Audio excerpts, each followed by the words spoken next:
Hello, fellow traders. 'Tis I, the Rumpled One, coming to you on Wednesday, April the 17th. The year's 2024. Let's talk trading.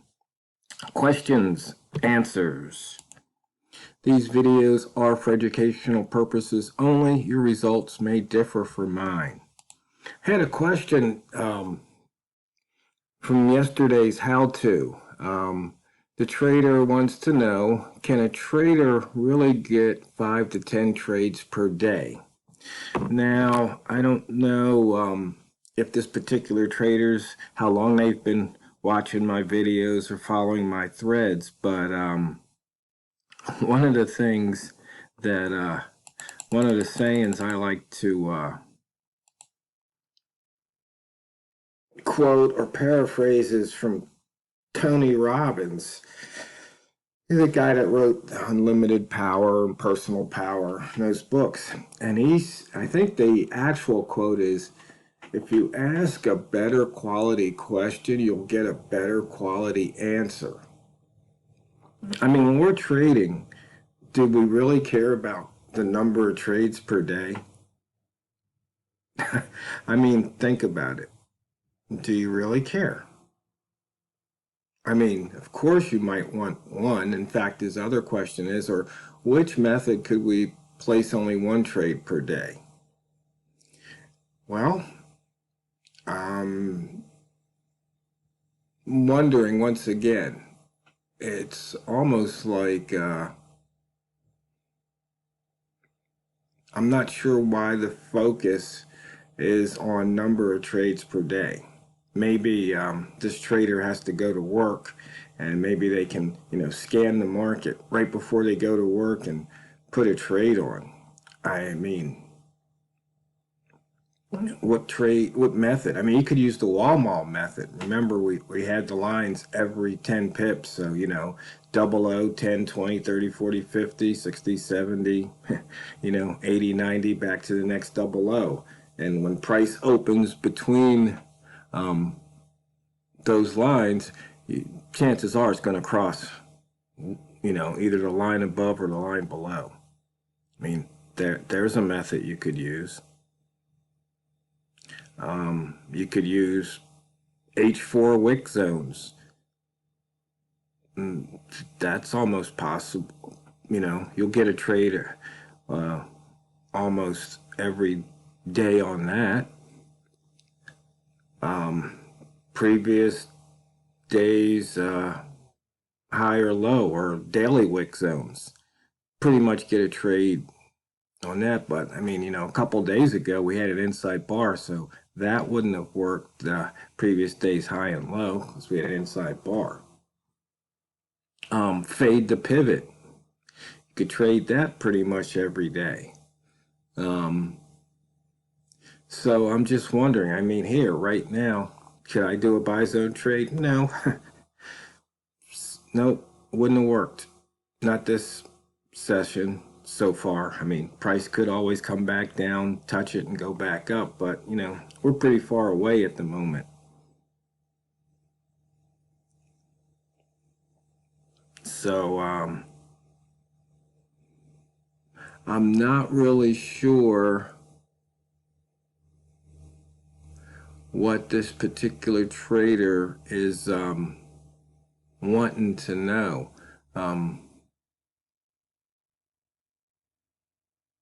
So maybe they're saying 5 or 10 trades because I had mentioned, making a couple of pips, 1 or 2 pips.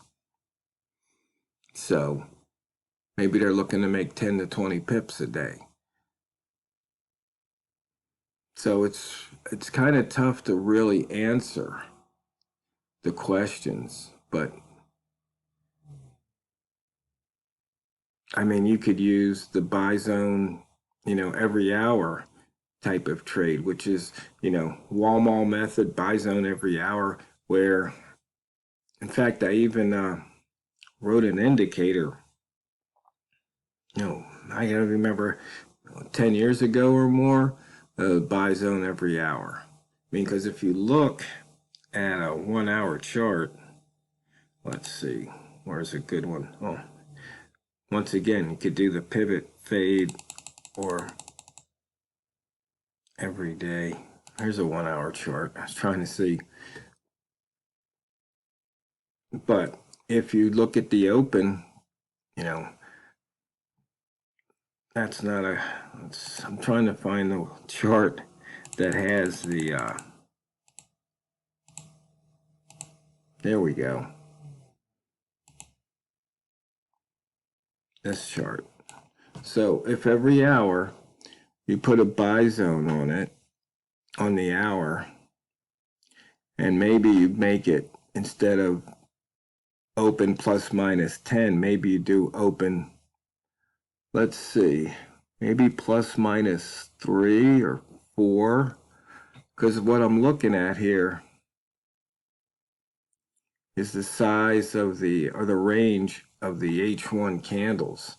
So you want to make sure there's enough range. In fact, though, with the smart ranges, what you'd really want to look at, let's say you're a green rat and you just want to trade long. So let's look at high minus open. So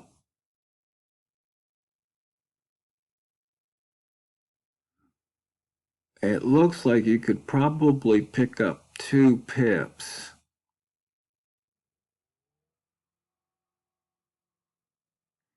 Or at least in the New York London session here, as you can see here on the where the candle closed red, those are the ones you really want to look at if you're doing high minus open. I know that's counterintuitive, but the reason is you want to see what happens if it triggered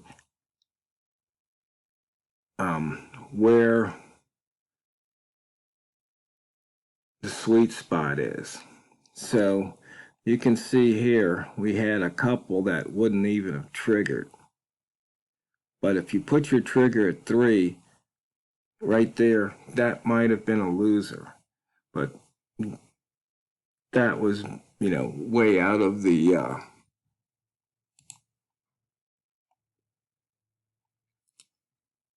that wasn't in the New York session. So if you were only trading New York session,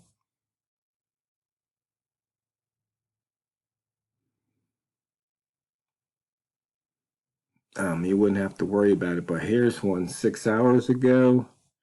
Actually, that's out of the New York session too.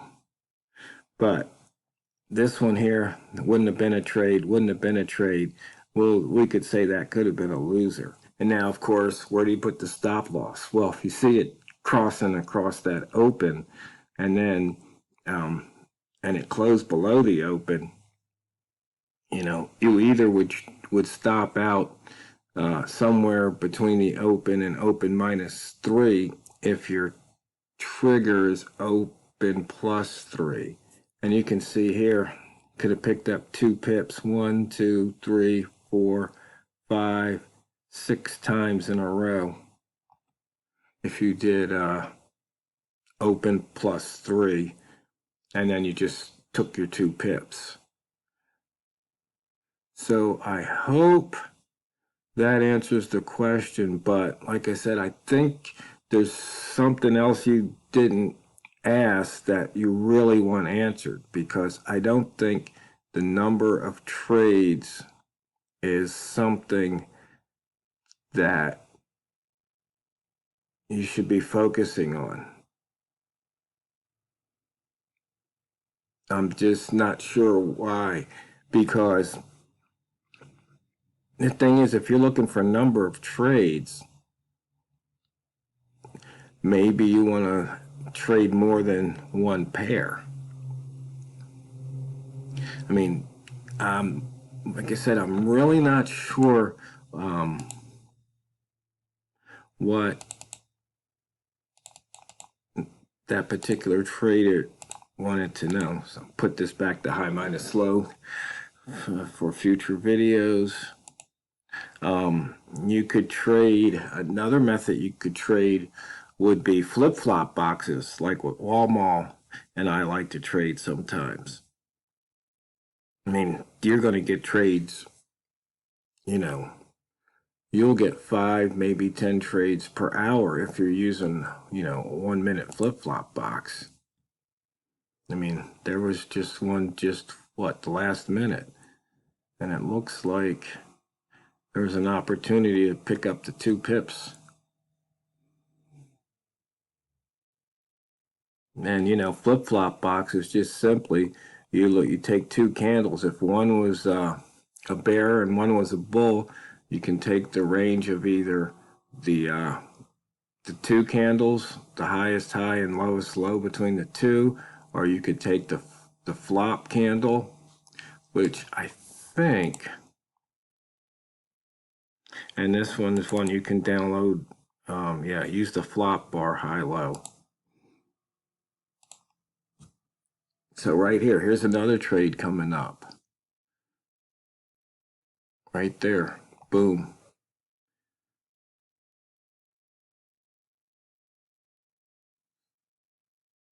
But now I hope the trader watches the video today and lets us know. And it looks like that flip-flop trade may have triggered. Oh, looks like it would have given you a little heart palpitation possibly. But here it's like it's coming back down. And notice I've got bid ask wide. Something that you want to make sure if you're going to trade this flip-flop that you probably have an ECN broker where you might only be looking at a couple of pips of spread, or rather a couple of points of spread, and maybe up to 3 points of commission, because you just don't want to sit here and get churned out of trades.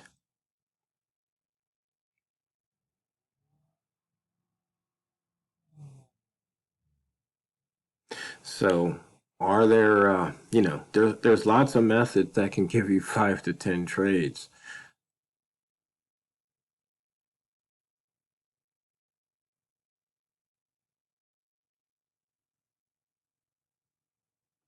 Lots of methods.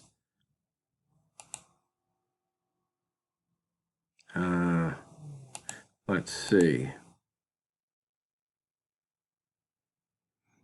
And we've got the psychologicals. You can trade the psychologicals. You won't get as many trades, but you'll still get some trades. And here we have one psychological 75. There was some trades to the upside there. And I believe this is the 50 line right here. And there was a trade to the downside into the launch pad and then back out of the launch pad. Another trade is previous candle's midpoint. That used to be a one of my old bread and butter trades. Sometimes I wonder why I move away from certain methods. And actually, the midpoint, what I would normally use would be the previous day's midpoint. Sometimes I use that as a bias, knowing which way to trade. So if it opens below it, I'd be looking to short. If it opens above it, I'd be looking to long. And as you can see here, this opened above but decided to break through. So in that case, I would trade the crossover, just like a daily open type of crossover trade. So there's just so many different methods out there. You could trade, the previous candle color, or previous candle cover, not color, meaning you'd want to trade, in this case, looking for this candle to cover this one. I think I mentioned that yesterday. So, you know what? The fastest 15 minutes in trading is just about over. So, trader, I hope I answered your question. If not, ask more. Because always remember and never forget, it's not what you trade, It's how you trade it. So go out and drain the banks. TheRumpledOne